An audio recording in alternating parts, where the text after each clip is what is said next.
Épisode 81 où Hélène et Andromaque attendent la guerre. Résumé de l'épisode précédent. Artémis est arrivée à Aulis juste avant que le bourreau n'exécute Iphigénie. Elle a sauvé la jeune fille en la remplaçant par une biche et l'a envoyée en tauride se mettre à l'abri. Les murailles de la ville se dressaient hautes et fières sous les yeux d'Artémis qui arrivait à Troie. Une foule compacte allait et venait dans les rues de la cité. Des hommes en armes circulaient partout. Les charrettes sur lesquelles de pauvres gens avaient entassé tout leur maigre bien ne cessaient d'affluer, car la nouvelle s'était répandue que l'armée grecque approchait. Les pillages de villages alentours allaient commencer, et nombreux étaient tous ceux qui préféraient venir se réfugier sous la protection de Priam, le roi de Troie, et de ses soldats. On remplissait les caves du palais d'amphores, d'huile et de sacs de blé en prévision du siège de la ville. Artémis croisa même des troupeaux de brebis qui étaient conduits à l'intérieur de la citadelle pour que personne ne manque de lait. Au palais du roi, l'agitation était à son comble. Artémis n'eut aucun mal à profiter de cette effervescence pour approcher Hélène. La déesse avait revêtu un déguisement de bergère venue vendre sa laine, et comme les femmes du palais avaient accéléré la cadence de leur tissage pour équiper les guerriers de chaudes couvertures, elle tombait à pic. En pénétrant dans la pièce où les métiers à tisser s'activaient, Artémis repéra aussitôt Hélène. Sa beauté légendaire était si éclatante que toutes les femmes autour d'elle disparaissaient. Elle attirait le regard comme un aimant. C'était ainsi depuis le jour de sa naissance. Artémis s'en souvenait bien. Elle était grande, élancée, et une lumière intense se dégageait de son visage aux traits si bien dessinés. Elle était occupée à tisser aux côtés d'Andromaque, sa belle-sœur. Cette dernière entrecroisait avec virtuosité les fils de couleurs vives et un somptueux parterre fleuri surgissait de l'étoffe rouge qu'elle tissait pour fabriquer un manteau chatoyant à Hector, son mari. Les doigts d'Hélène jonglaient avec autant d'habileté pour que les fils colorés se croisent et s'entrecroisent, mais le dessin qui surgissait sur le tissu pourpre n'était pas décoratif. Artémis, en s'approchant, découvrit les murailles de Troie, hérissées de soldats en armure, et au pied des murailles, les fils de laine représentaient les hommes en armes.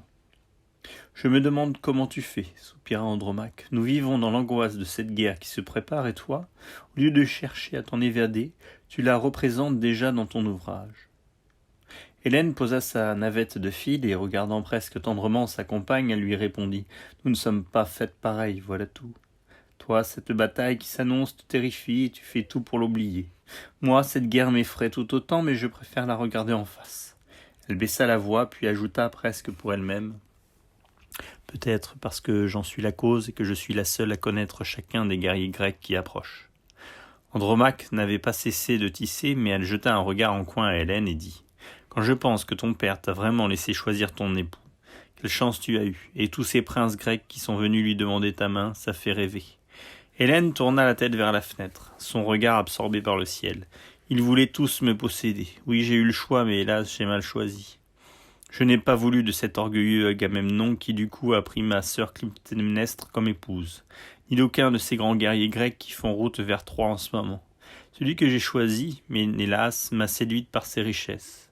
Folle que j'étais. » Elle retourna brusquement la tête vers sa belle-sœur et chuchota. « Tu n'imagines pas comme j'ai failli mourir d'ennui à ses côtés.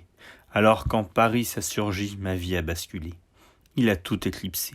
J'en ai oublié ma fille Hermione, mes engagements et mes serments et même mon pays. » Elle ajouta en esquissant un sourire. « Tu connais son charme. Paris donnerait des frissons à une statue de pierre. J'ai pris feu, j'ai tout abandonné. Je l'aurais suivi au bout du monde. » Andromaque lui répondit par un sourire complice, mais garda le silence.